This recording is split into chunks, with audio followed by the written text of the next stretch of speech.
Today we will learn about animal body parts. The first animal which we will be talking about is an elephant.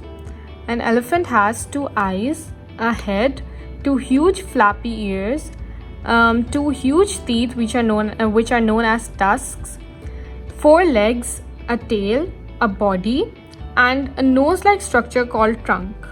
The second animal which we will be talking about is a cat. A cat has 2 eyes, 2 ears, a nose, some whiskers, a mouth, fur on their body, and a tail. They also have paws, and they have claws on their paws which they use to catch their prey. The next animal which we have is a bird. A bird has a head, 2 eyes, a beak. They have a body. They have 2 legs, a tail, wings which they use to fly, and their entire body is covered with feathers which help them keep warm in winters. The next animal which we have is a fish. A fish has different types of fins which help them swim in water. They have scales which cover their entire body. They have eyes, mouth, and gills. The next animal which we will be talking about is a bear. A bear has a head, 2 ears, 2 eyes, nose, mouth, and a body. These are few common parts of any animal. They also have fur which covers the entire body. They have 4 legs, and they have claws, and they have paws. Now lastly, we will match animal body parts with their names. The first name which we have is wings, and it's also the first picture. And we'll use the example of birds. Birds use wings to fly. And the next name which we have are stripes. And the third picture here is of stripes. The third word we have are spots, and the second picture is of spots. The fourth word which we have is fins, and the fourth picture is also of fins. The fifth word is fur, and the fifth picture is also of fur. Fur helps in keeping the body of an animal warm. And the sixth word is scales. And let's find scales. Scales is also the sixth picture, which are mostly found on fish bodies. And the seventh word is tentacles. And these are the tentacles which are found on octopus. The eighth word is horns. And these are the horns. And the ninth word is antlers. These are the antlers which can be seen on a deer, for example. And the next word is tusks. As we learned before, tusks are the teeth which are found on elephants. And the next word is shell. And we can see the last pictures of a shell which can be found on a snail, for example. The second last word which we have is claws, and the claws are over here. And the last word is paws, and this last picture is also of paws. Next we will learn about parts of plant. इस plant में हमारे पास एक flower है with petals. Flower और petals हमें insects attract करने में मदद करते हैं. उसके बाद वी हैव लीव्स. लीव्स के अंदर एक ग्रीन क्लोरोफिल होता है जो प्लांट को एक अपना फूड बनाने में मदद करते हैं, क्योंकि जो ग्रीन क्लोरोफिल होता है वो सनलाइट एब्जॉर्ब करता है. जो एनर्जी होती है सनलाइट की वो carbon dioxide from the air और वाटर फ्रॉम द रूट्स को फूड में कन्वर्ट करते हैं. और ये प्रोसेस फोटोसिंथेसिस का होता है, और इसके बारे में हम आगे भी बात करेंगे. Next we have is a stem.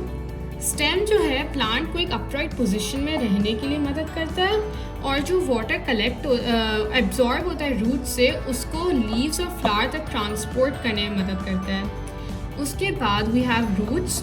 Roots जो है सॉइल से मिनरल सॉल्ट्स और वाटर एब्जॉर्ब करके स्टेम के पास सेंड करता है, और फिर स्टेम आगे ट्रांसपोर्ट करता है.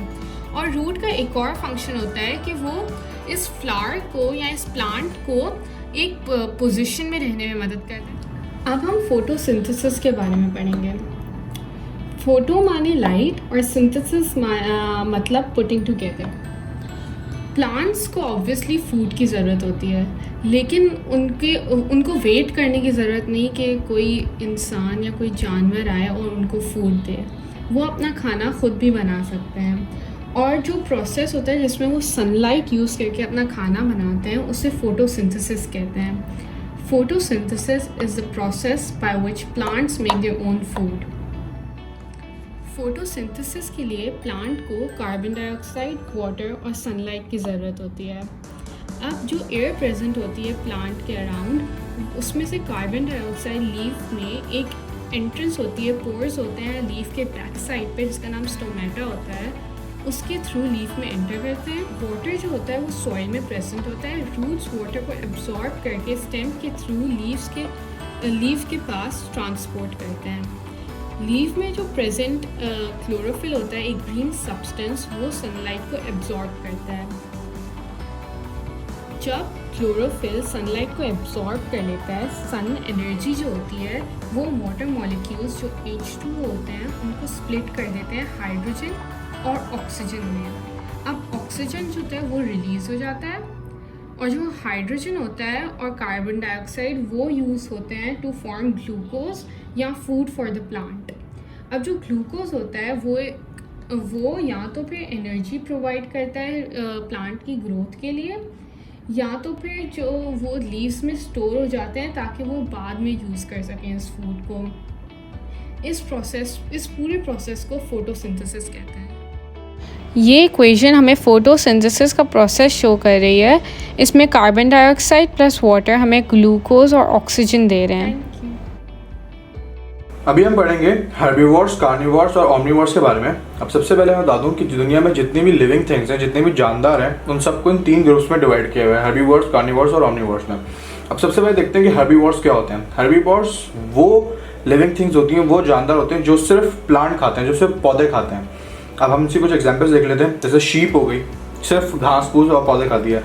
रैबिट्स हो गए, सिर्फ घास फूस खाते हैं। जिराफ हो गए, सिर्फ पौधे खाते हैं। और अपना एलिफेंट हो गया, ये भी सिर्फ पौधे खाते हैं। कार्निवोर्स वो लिविंग थिंग्स होते हैं, वो जानवर होते हैं जो सिर्फ मीट खाते हैं, जो सिर्फ गोश्त खाते हैं।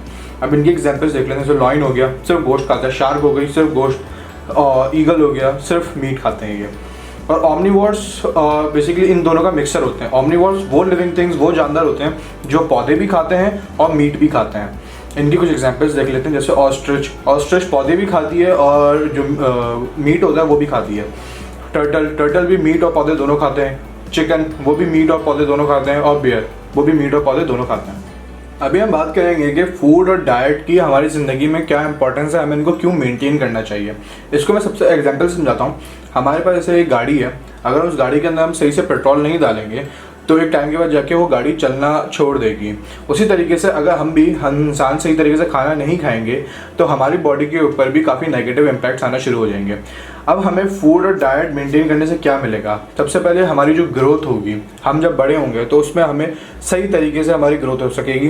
दूसरा, हम हेल्दी रहेंगे तो हम क्या होगा, हम बीमारियों से बचे रहेंगे। एक्टिवनेस, सही तरीके का खाना और सही मिकदार में खाने से हमारी जो बॉडी होगी उसको एनर्जी मिलेगी, जिसकी वजह से हम एक्टिव रहेंगे, हम कोई भी काम आसानी से कर सकेंगे। अब हमें क्या चीज़ खानी चाहिए जिससे हमारी जो फूड और डाइट है वो मेंटेन रहे? सबसे पहले वेजिटेबल्स और फ्रूट्स। अब ये हमें दिन में 2 से 3 बार खाने चाहिए। क्यों? क्योंकि इनके अंदर जो न्यूट्रिएंट्स होते हैं वो काफ़ी सारे होते हैं, तो हमें न्यूट्रिएंट्स की बहुत ज़रूरत होती है। तो फ्रूट्स और वेजिटेबल्स से हमारी जो बॉडी है उसको प्रॉपर न्यूट्रिएंट्स मिलेंगे। उसके बाद नट्स वगैरह आ गए, नट्स के अंदर ड्राई फ्रूट्स वगैरह आ गए, ये हमें दिन में 1 से 3 बार खाना चाहिए। फिर हम फिश और अंडे वगैरह की बात कर लेते हैं, तो ये हम नहीं भी खाएं या 1 बार खा लें या 2 बार खा लें तो भी हम जो है हमारी फूड डाइट जो है मेंटेन रहेगी। फिर हम बात करते हैं डेयरी प्रोडक्ट्स। इसके अंदर आपका दूध वगैरह आ जाता है, और दूध वगैरह तो वैसे ही हमारी बॉडी के लिए काफ़ी ज़्यादा अच्छा होता है, तो हमें ये भी दिन में 1 से 2 बार खाना पीना चाहिए ताकि हमारी जो बॉडी है वो सही तरीके से मेंटेन रहे। उसके बाद मीट वगैरह आ जाता है, जिसमें मीट वगैरह आ जाता है, राइस वगैरह आ जाता है। तो ये है कि इसको मतलब सही क्वांटिटी में खाना चाहिए ताकि आपकी बॉडी जो है वो सही तरीके से मेंटेन रहे और सही तरीके से फंक्शन करे।